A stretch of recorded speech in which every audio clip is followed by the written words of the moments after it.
You know, when I was a little boy, not too little, I'd say when I was in high school,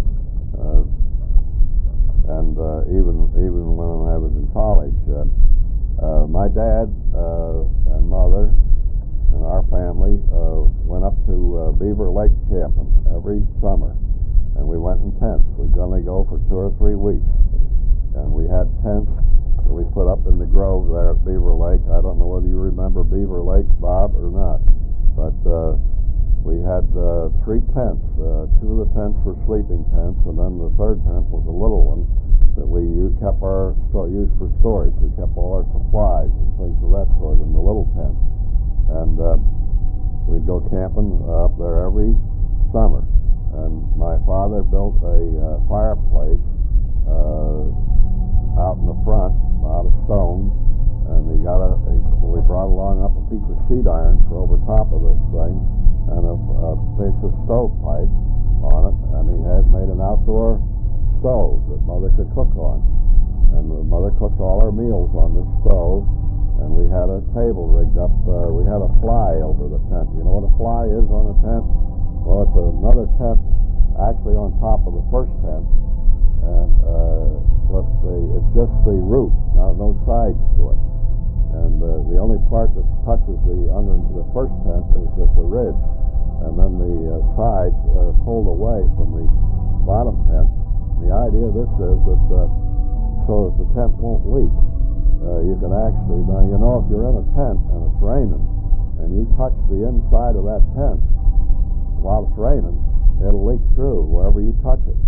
So you remember that when you go camping. If you're out in the rain and it starts to rain, particularly if it's a canvas tent, and you touch that tent, it'll leak wherever you touch it. But if it has a fly on it, it won't leak, because the fly, the main tent never gets wet, only right at the ridge. The water is all drained off with the fly. So that's one thing I know about tents. And we used to have a ball up there. I remember one time, though, they had a terrible cloudburst up there. And in fact, we weren't really in the camp when this happened. Esther and Dot Jamison and I and several other of the young people from up around there had gone over to Muncie Valley to a dance. And while we were over there, it started to rain. It rained hard. We know it was raining awful hard, but we didn't realize it was raining that hard. And along about 12 o'clock, the dance course was over, and we started back home. We started up over the mountain to go into Beaver Lake there, and the water was coming down that road almost like a stream of water, like a mill race. And so we got up the top of the hill there, and then we started going down the other side, and pretty soon we come to a place where the water was just shooting across the road almost like a big geyser. It was just a big volume of water coming across that road. And we found out afterwards there was a bridge there, and the bridge wasn't big enough. The space under the bridge wasn't big enough to carry the water. The water was coming down so fast, and it was just shooting up over the top of the road.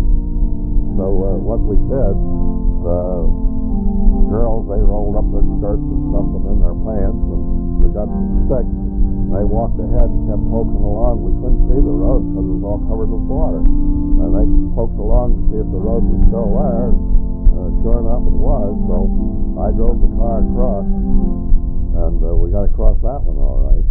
And then we went on a little ways further, and we come to another one of these places, and that was, the water was just, it was just terrible across there. We knew we never could get across that one. So it was a good thing we didn't, too, because we found out the next day that the road was all washed away, and if we'd ever gone over that one, the car would have gone right down into the lake. But so I backed the car up, and I saw a little side road going up over up to one side there. So I started up that road. I thought maybe I could get across, get around that thing by going up over the mountain again. We got up there a little ways, and this road ended at a farmhouse up in there. And So the people in the farmhouse, they got up, and we told them that we were camping up to Beaver Lake, and we couldn't get up there. And the lady was very kind. She says, well, now you come in here, and I'll put some quilts down on the floor, and you can sleep on the floor in the room here. So she did. She put some quilts down on the floor and got some pillows and covers and stuff, and we all laid out on the floor in the living room and slept there all night. And the next morning we got up, and she had a nice breakfast for us, and she said that the water had gone down now, and she thought maybe we could get up to Beaver Lake. So we backed the car back down onto the main road again and started out. We could see where the half of the road was all washed away, but we could get through the other half. And we got on up there, and we got up to where the tents were, and had been in the grove, and we looked out in the grove there, and lo and behold, there was no tent. And we looked out in the lake, and there we could see the tents floating around in the lake. Oh my goodness, the floods come down there and wash the tents out, and Mother and Father is drowned, and they're out. There's their tent out there in the lake, and they must be all dead. Oh, we were just worried to death. So we went on across, there was a hotel on the other side of the lake. We went on across there, and there was Mother standing on the porch waiting for us. And she come running. She was so glad to see us. She didn't know where we were. She thought maybe we got drowned in the lake too. And so what happened when the water started coming up in the tents? See, we had boards on floorboards for floor in the tents. When they started floating around, Father said, "Well, we better get out of here." So he and Mother walked across. I guess they had to wade water up to their knees to get across onto the other side of the lake. The road was all flooded, and they got over to the other side of the lake, and they stayed at the hotel there then all night. And of course they didn't know where we were. They thought maybe we was all dead and drowned in the lake and everything else, but it all turned out all right. So then the next morning the sun come out real nice, and it got nice and warm, and Father got the rowboat, and we went out and we fished out the tents out of the lake. They were still floating around out there, and we hauled them back into the grove and set them back up again. And by that night, everything was all just the same as it had been before. But that was quite an experience, believe me. And that was one of my experiences in camping in tents. I hope you never have an experience like that. I don't think you will. But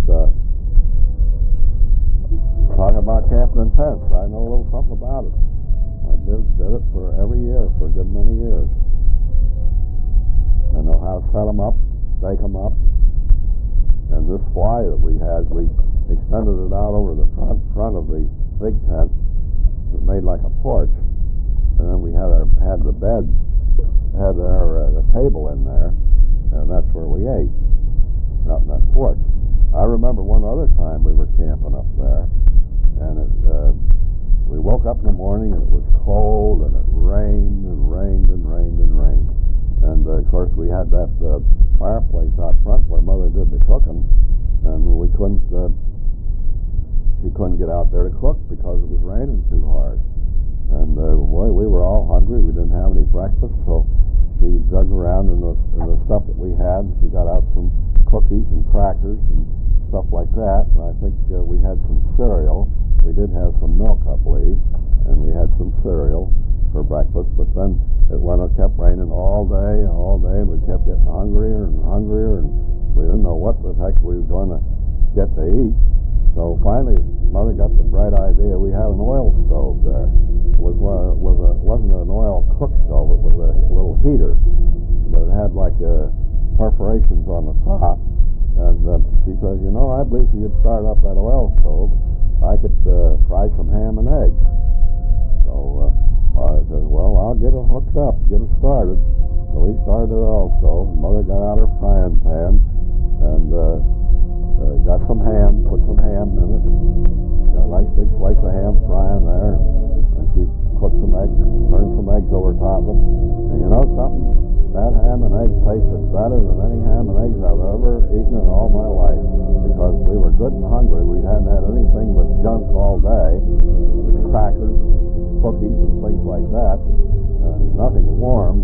And it was cold and miserable, and we couldn't get out. We all had to sit around, huddled around that tent. And boy, I'm telling you, that supper that we had there, those ham and eggs that Mother cooked with that oil heater, boy, it sure tasted good.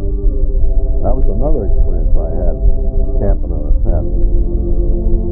The first time that we went up there, when we first went up, we used to take, my father would take a roll of chicken wire along, and then we'd go out in the woods and we'd cut saplings. And what saplings are? Well, they're straight sticks of wood, and we cut saplings, and we tied them together about the size of a bed, and then we got stones, and we set the four corners of this framework on the stones, and then we took the chicken wire and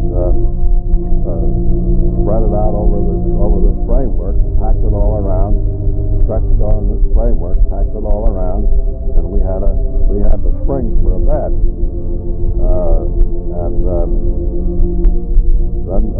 Then we put a cover like on top of that chicken wire, and then got a whole bunch of straw and put on top of that. And then we put another cover on top of that, and then made our straw mattress.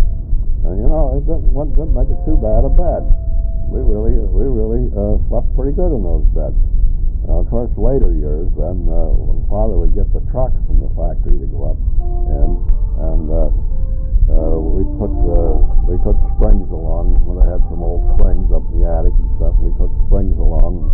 We just set them up on stones, 4 stones, and we had regular bed springs and mattresses. It was a little more comfortable than the old chicken wire beds, but they worked. They worked all right.